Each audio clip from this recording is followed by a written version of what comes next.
Welcome! Today I will take you through how to beat a title player. I will tell you all basics in the opening, in the middle game, in the end game, etc. So keep on watching and we enter a Nimzo Indian after the move knight to f6. Black is and stays very flexible, right? It could go g6 to the king's Indian. It could go e6 and enter a Nimzo Indian. It could still also go d5. It could go e6 and d5, going to queen's gambit declined. And I like to play the move c4 here. I have my same patterns as also what I recommend you to do. Get some sort of opening repertoire, which you're good at, which you have a lot of knowledge about, so you can repeat it, improve it, learn from it, and get better. So get your opening repertoire, very important. e6 here, opening up room for the bishop. Like I said, we will enter the Nimzo Indian, and therefore I have to play to c3. And almost all games I will enter with the white games in this position with the first three moves: d4, c4, knight c3. Bishop to b4. This is called the Nimzo Indian defense. Black pins the knight to the king, and therefore e4 is now not an option and a move white definitely would like to make. And black already could castle on the next move, making sure it's safe. The bishop is already out, the knight is quite good here, and it could also always target the center with the move d5, maybe c5. So in these kind of positions you always want to strike the center sooner or later, and black still has these plans available. And you will see these plans also in this game, and I will tell you all about it.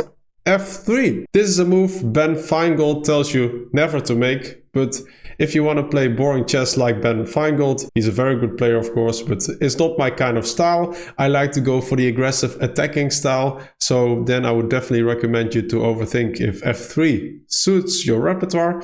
Yes, it leaves a hole here, but if you know what you're doing, it's definitely very much viable, and these kind of positions have been played at the highest levels many times, so it's definitely an option and very well playable. Here black has two options: either to strike the center with d5 before e4 comes, right? Because the move f3 is here to prepare the e4 break at some point, because the knight now is not able to. So d5 would be a good option, c5 as well, and then white needs to make a choice. Let's check out c5 first. So if black plays c5, you don't really want to allow this capture, right? Because e4, and then yeah, black is simply better in this position, attacking the knight, and there's no coordination with your center anymore.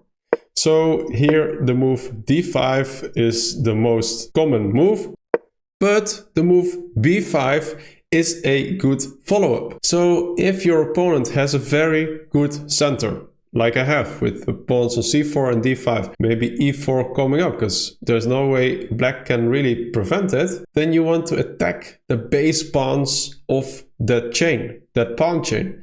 And that's a smart move here by black. You don't really want to take, because then this pawn falls, right? Remember, this knight is still being pinned by the bishop. So then we would go e4, and if takes, then we simply take back with the bishop. We develop the bishop, and we have enough pieces here to defend the potential trades on the d5 square. So this is an option, and there's a lot of theory in these kind of moves, and also these kind of positions have been played at the highest level many times before. Instead, my opponent went for the move d5, breaking in the center, a very sensible move. And yeah, I don't really want to take here, because then black simply takes back, and after a move like e4, there's some trouble on c3, so I already have to guard this pawn with queen to d2, for example. And this is also a weak square now, and the queen might come in. So this is not what we want. Instead, we ask black to make a choice with a3. A forcing move, either the bishop goes back to e6, for example. Let's check it out. But then we can take the nice center here. Look at these pawns. And black can trade off the pawn, but you know, sooner or later my knight will go to f3. There's nothing much going on here, as the knight is still blocking the bishop, and if it happens, I can always go for g3, bishop g2, and that's a fine position for me. Although the f-file is empty, but a rook will land on the f1 square, and that will also give me some attacking options. So here, for example, after c5, the best move, right? If white, your opponent, has a great center, try to strike the center, great move. But knight f3 is already a very good move, and after takes.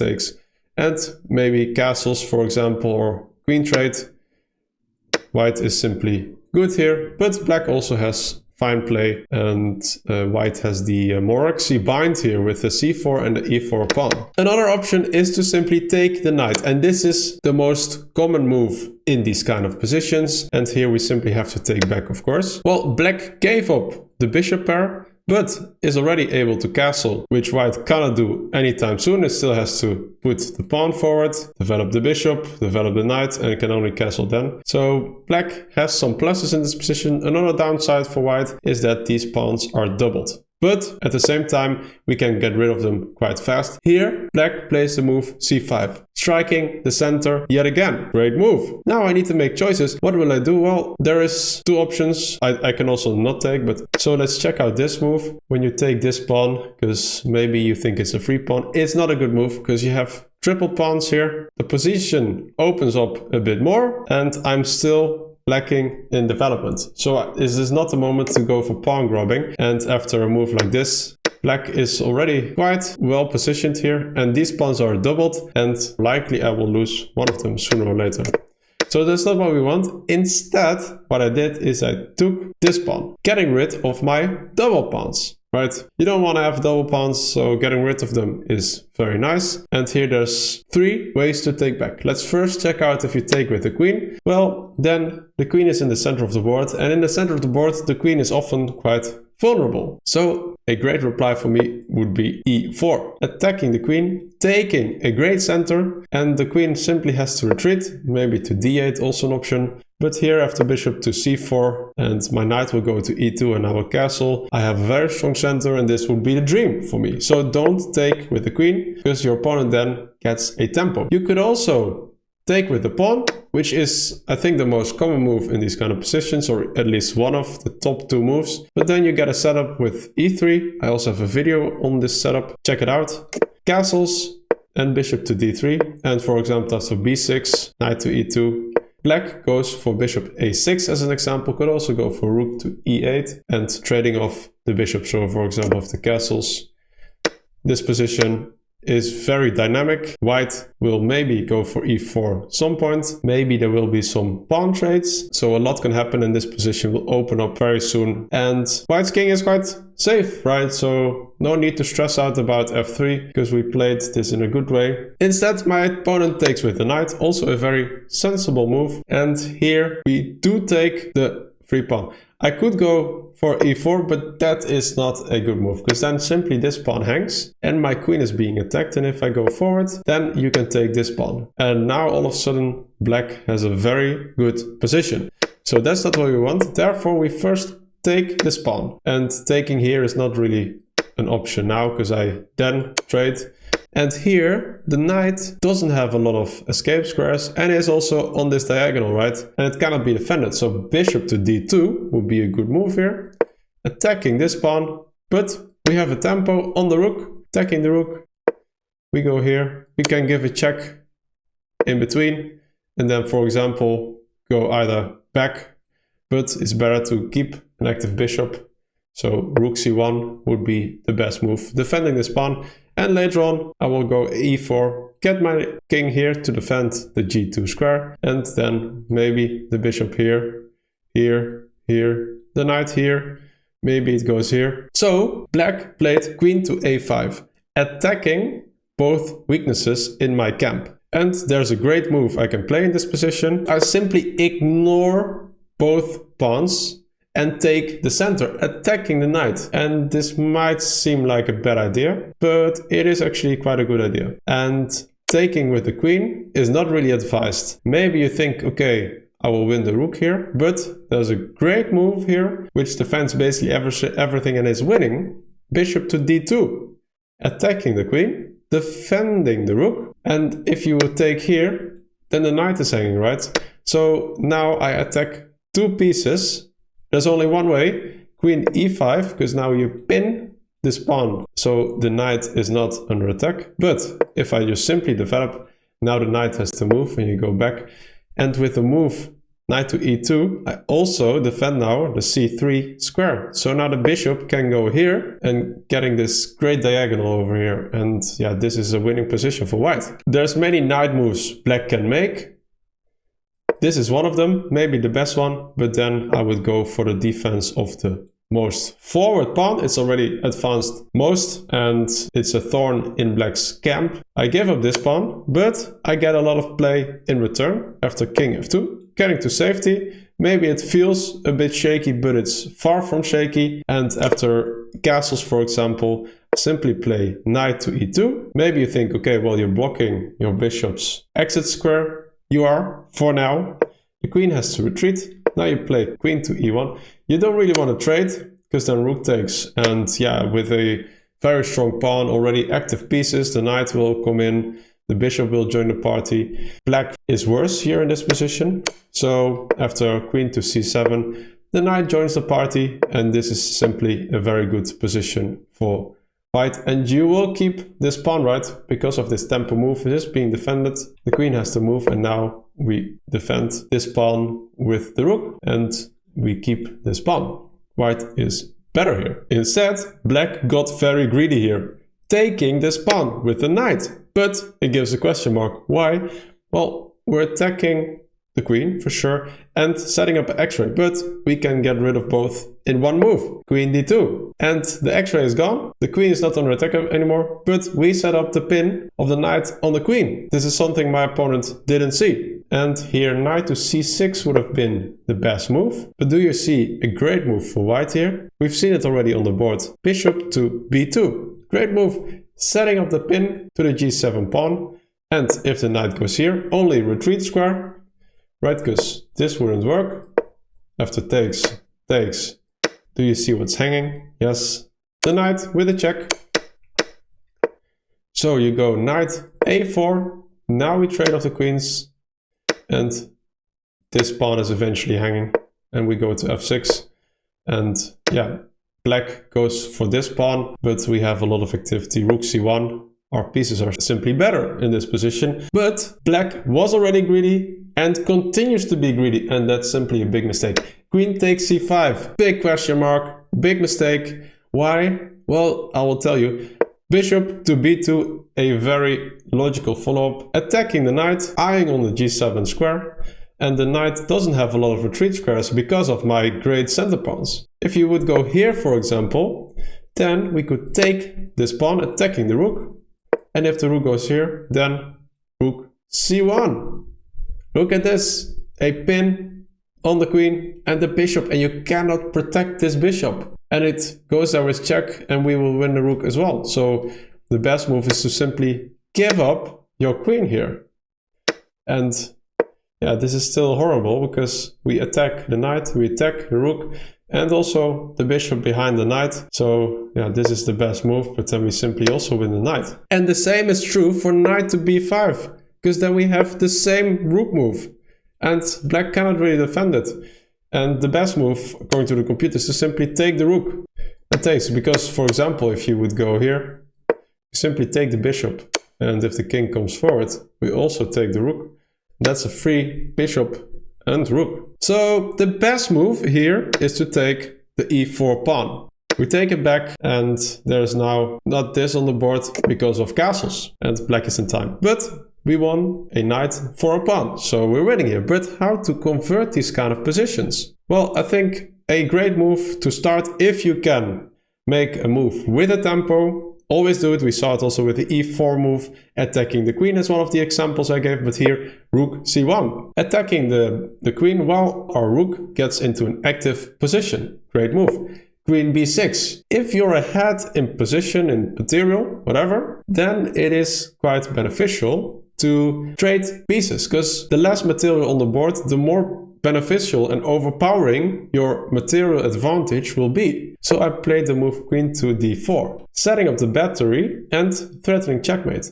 There's two moves. Either you give a check, and after king f2, you could go f6, for example, or queen b6 is also an option, pinning the queen to the king, and knight f3, for example, or I could trade myself, but yeah, there will be a queen trade here sooner or later. Instead, black decided to take my queen, I take back, centralizing my bishops, right? You want to centralize your pieces because then they're most active, attacking the a7 square, attacking the g7 square. Here, knight to c6, attacking the bishop. I need to fall back. There's multiple options. Knight f3 is not the preferred one because you want to, that's one of the middle game principles. You want to keep your bishop pair as they are very strong. After takes, takes. Here you need to make a retreating move as well. So the rook is now active. My knight had to go back. My bishop still needs to develop. I still need to bring my king to safety. So black has some compensation here. Instead, bishop e3 would have been a good move. I went to c3, a similar kind of good move because it restricts the knight from access squares. The downside to this move is that it also blocks the rook on the file. Here, the move e5, I think a good move, maybe securing an outpost for the knight sooner or later, but of course when it goes there I will simply chop it off and I play the move bishop to c4 because the move e5 left some weaknesses on the white square, so my bishop now can go to d5 without eyeing on the pawn chain on e6 and f7. So e5 also left a weakness on d5 and my bishop would love to go there at some point. Bishop goes to g4. Yeah, one of the last remaining active squares, and yeah, I simply go knight to f3. If you take, then I fixed my weakness. My pawn was undefended and weak. Maybe a target at some point, although it's hard to reach because the bishop didn't have really good access squares to this pawn. But yeah, it's now defended and maybe my rook will go to the g1 square next. So black decides not to take and brings the rook into the game. Great move. Here I go king to f2, connecting the rooks and bring my king to safety, as in these kind of positions you don't really want to go to e2. For now I can still take off this knight, but you want to be careful and not walk into a fork sooner or later, so it's just smart to go to f2 instead. And I'm not too worried about the move f5 here, especially because this pawn is pinned right. By the way, this bishop might also go here to attack this pawn, so that could be a plan for my opponent. My opponent takes the bishop, I take back with the pawn, fixing my weakness.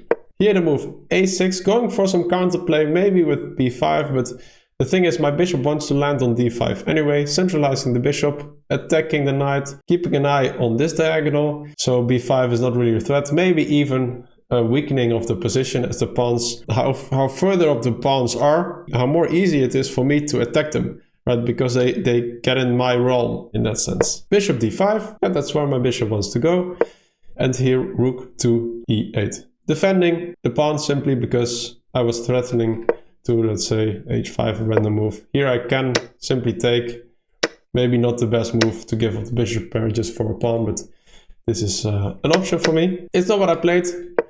Rook to e8, and here I get the open file. So whenever you can, another middle game principle and also an endgame principle, if you can take an open file with the rook, almost always is a good move to make. So this sets up maybe a threat sooner or later. This pawn is here, but maybe this one can come forward at some point. And that's also why black immediately defends it and not wants to run in any sort of tactics with f4, tactics on the g7 square. And yeah, f6 was not possible, right? Because my bishop is just beautifully positioned and pinning the pawn still on the king. Bishop to b2, opening space for the rook. Maybe I could take now at some point, but I don't want to trade this bishop for the weak knight for nothing, right? I will only trade it if it gives me additional material or a better position. But for now, this bishop is very well positioned. King to f8, getting rid of the pin. But here I go for the attack with h4. These pawns are well coordinated now, but with the move h5 next, I would like to break the coordination of these pawns. f6 would be an interesting move here, because after the move h5, g5 might be an option. It's not a good move in this position because of h6, and then I fix this pawn, and this gives me some advantage. But I think it's a good try for black. And in these kind of positions, I will show you something which is very valuable, because even if my rook would not be here, but h5 in these kind of positions can always be very interesting. Giving up the pawn, but instead you get play on these pawns, right? So these pawns are now uncoordinated, cannot be defended. The king is not in time, and after I take this pawn also gets weak. So let's say random move like this, another random move. You know, I can put pressure here. So that is a very interesting concept to keep in mind.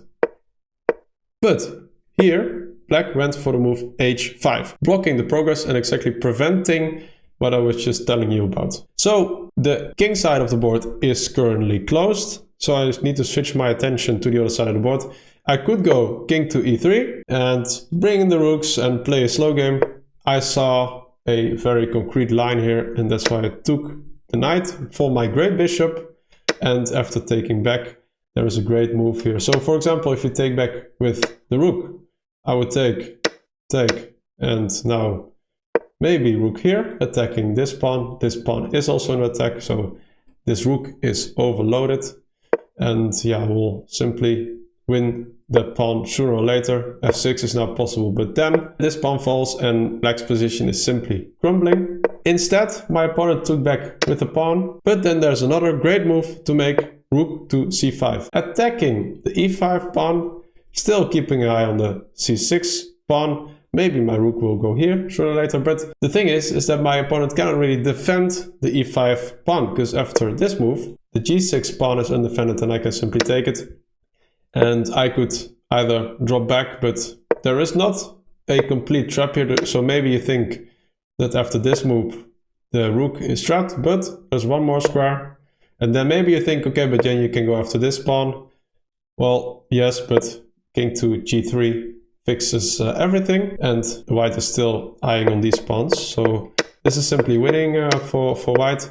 Instead, rook b8, that's a very important concept to remember. So when you're in a worse position, material behind, go for the attack, right? At least try to get some complications. Get your rook in the king's position, and maybe your opponent will blunder or overlook something, whatever. But here, very concretely, we can take the pawn, and if you go after this pawn, well, we have a great move to defend it.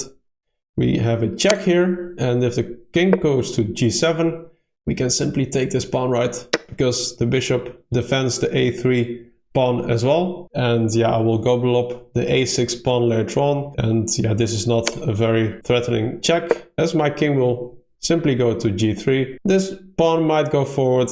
The rook will join the party as well. This pawn will likely fall. This pawn is very weak and resigned in this position. So if you want to play a game against me, you can. Add me at chess.com under chessXplainer, and we'll play a game under my Road to 2000 series. I would really like to do that. I would love it. So don't forget to like and subscribe, and see you soon. Bye bye.